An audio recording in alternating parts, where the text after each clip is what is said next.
As we've seen before, issuing the ls block command will list out our block devices. So we can see in the left-hand column the names, and this is probably what we're more used to. So we can see the SDA, the SDB. There are fixed drives. We've got our floppy drive, so FD0, and SR0 is the CD-ROM. When we start moving across and take a look at the major numbers, this really identifies the type of device and also indicates the driver that will be used. So we can see the floppy device has a major number of 2, then SDA and SDB have a major number of 8, and then SR0 has a major number of 11.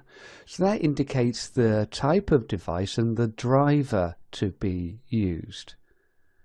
As we continue though with SDA2, we can see that that's broken up into logical volumes, so our LVMs, and the driver we use for that then is 253. Now it becomes a little bit more complex when we look at our minor numbers. Just sticking with the major number 8, we can see that SDA is 8 and a minor number of 0.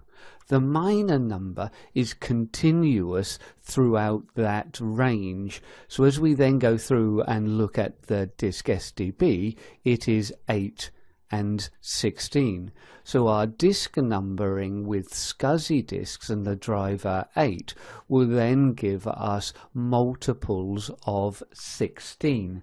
So the next disk would be 32. The disk after that then would be 48 and 64, etc.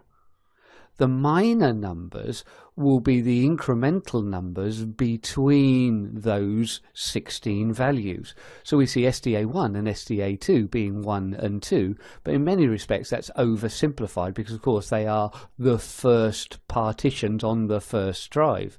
So if you looked at SDB, the first partition would be 817. If we look then at SDC, that would be 832 would be the disk. The first partition on that would be 833 and so on, effectively limiting to 15 partitions. To illustrate this a little bit more, let's add in a USB device. So as you can see now, we have the USB drive added in, and that's come in at SDC. SDC then shows as the next value 832, and we can see the partition on that SDC1 comes in at 833. So we can see then how the numbering works, and also that it is still stuck on this major number 8. So whether we're using serial ATA drives or whether we're using SCSI drives or USB drives within our system, they share the SCSI driver. So hopefully this gives you an idea about our device naming and numbering within Linux, but let's now move back to the slides.